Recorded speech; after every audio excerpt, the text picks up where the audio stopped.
négatif, c'est-à-dire la culture de cette population des Gassoubalais en matière de contrat de bail, ils ne sont pas vraiment instruits, ils ne sont pas informés de ça, si je peux le dire informés.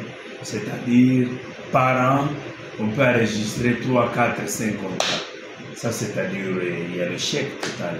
Donc, les gens s'arrangent amiablement dans leur petite maison. Il y a des arrangements amiables qui se passent par-ci, par-là. Mais officialiser leur contrat, ça, c'est un problème. Que ce soit en usage commercial, résidentiel, industriel, socio-culturel, on ne voit pas les gens. L'importance du contrat de bail, c'est juste la protection et la protection entre bailleurs et locataires et protéger aussi la chose à louer, c'est-à-dire lutter contre tout conflit et une violation en matière de bail.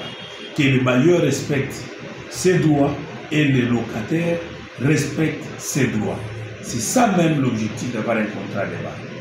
La responsabilité de l'État est de protéger la population et leurs biens. C'est-à-dire l'État a un devoir de protéger les deux parties pour qu'il n'y ait pas de conflit et l'État bénéficie le miette sur les taxes, de quoi les frais payés en protégeant cette population. De la signature des deux parties et jusqu'à tel point qu'ils vont divorcer. Quand vous divorcez après 10 ans, donc le contrat de bail existe pendant 10 ans.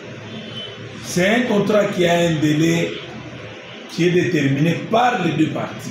Ce n'est pas l'État déterminer les délais. Le débat, si vous occupez une maison pendant 20 ans, le contrat doit exister pendant 20 ans. Le jour dont vous allez décider de quitter, c'est maintenant qu'on doit abolir les contrats. Le contrat de... Oui, quand il y a expiration de... Quand les loyers locatifs expirent, les bailleurs ou les locataires, après leur négociation, leur arrangement, ils peuvent renouveler.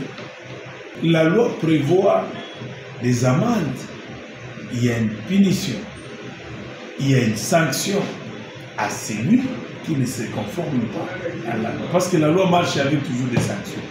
Voilà pourquoi il y a une sanction. La loi prévoit même 1 à 3 mois de prison à celui qui n'a pas légalisé le contrat. De 1 à 3 mois plus les amendes à celui qui n'a pas légalisé. C'est écrit sur le beau travail. Nous avons trop sensibilisé cette population. Ils sont maintenant informés. C'est quoi les contrats de bail? Cette année, nous allons passer en action. Nous allons sanctionner tout celui qui ne se conformera pas à la loi, il sera sanctionné. Donc, il est demandé à un bailleur bien éduqué, bien civilisé, de passer, bien instruit aussi, de passer au service de l'habitat pour légaliser les contrats de bail et tout ça.